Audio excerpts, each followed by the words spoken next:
Hello friends, movies all অ্যাবাউটে আপনাদের স্বাগত। Release করে গেল দো দিওয়ানে শহর মে মুভিটি, যেখানে মুখ্য ভূমিকায় রয়েছেন সিদ্ধান্ত চতুর্বেদী, মৃণাল ঠাকুর, অচিন্ত কর ও আরও অনেকে। গল্পটা যদি বলি, সিদ্ধান্ত ও মৃণাল দুজনেই অ্যারেঞ্জ ম্যারেজ করতে যাচ্ছেন।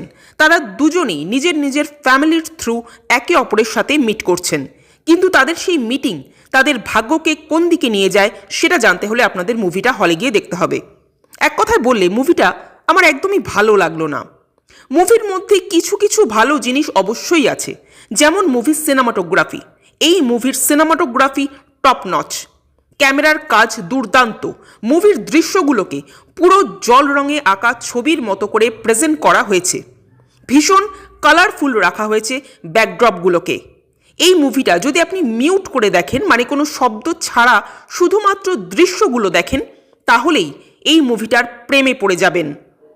এতটাই দারুণভাবে ক্যামেরা বন্দি করা হয়েছে এর সিনগুলোকে। অভিনয় এখানে যে যার জায়গায় ভালো করেছেন।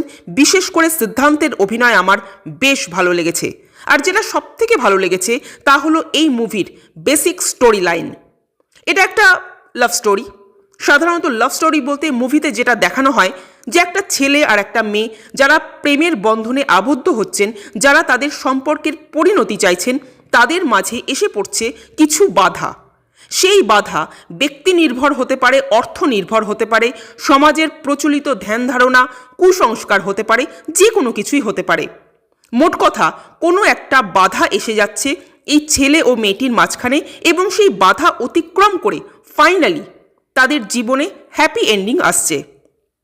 এই মুভিতেও কিন্তু নায়ক নায়িকার মধ্যে বাধা আসছে, কিন্তু সেটা কোনো বাহ্যিক বাধা নয়, বরং সেটা নায়ক নায়িকার আভ্যন্তরীণ বাধা।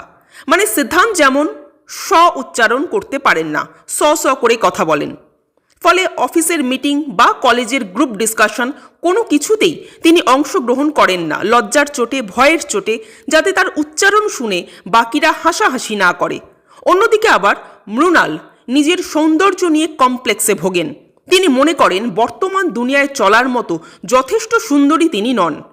তো সিদ্ধান্ত ও মৃণাল দুজনেই এসব ছোটোখাটো কারণে নিজেদের কনফিডেন্স হারিয়ে ফেলেন এবং নিজেদের তারা একটু গুটিয়ে রাখেন। আর এই জিনিসগুলোই তাদের সম্পর্কের ক্ষেত্রে বাধা হয়ে দাঁড়ায়। এবার মুশকিলটা হলো যে এই প্রবলেমগুলো যেগুলো এখানে নায়ক নায়িকার মধ্যে দেখানো হয়েছে, সেই প্রবলেমগুলোই কিন্তু আমরা বাস্তবে ফেস করি।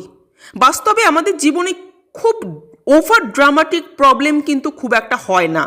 ছোটোখাটো প্রবলেমগুলোই কিন্তু ডেলি লাইফে আমাদের ডিল করতে হয়।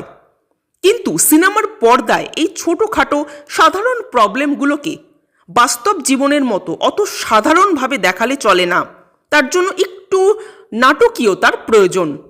কিন্তু এই মুভিতে কোনো রকম নাটকীয়তা না করে অত্যন্ত সাধারণভাবে সাটল ওয়েতে সমস্যাগুলোকে দেখানো হয়েছে।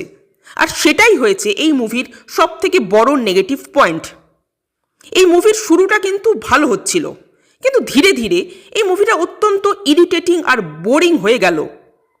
লাস্টের দিকে মনে হচ্ছিল মুভিটা শেষ হচ্ছে না কেন, এতটাই বিরক্তিকর হয়ে যাচ্ছিল। এই মুভির গানগুলো মনে রাখার মতো একেবারেই নয়। সিদ্ধান্ত মৃণালের জুটিটা ট্রেলারে যতটা ভালো লাগছিল, মুভিতে মোটেও তেমন ভালো লাগলো না। তো সব মিলিয়ে এই মুভিটা একটা মিষ্টি প্রেমের সিনেমার থেকে একটা বিরক্তিকর প্রেমের সিনেমা হয়ে উঠল। এই ছিল আমার রিয়াকশন। আপনারা যারা মুভিটা দেখেছেন তাদের কেমন লাগেছে কমেন্ট করে জানাবেন। আর আমাদের ভিডিও ভালো লেগে থাকলে প্লিজ লাইক, শেয়ার, সাবস্ক্রাইব করতে ভুলবেন না। Thank you.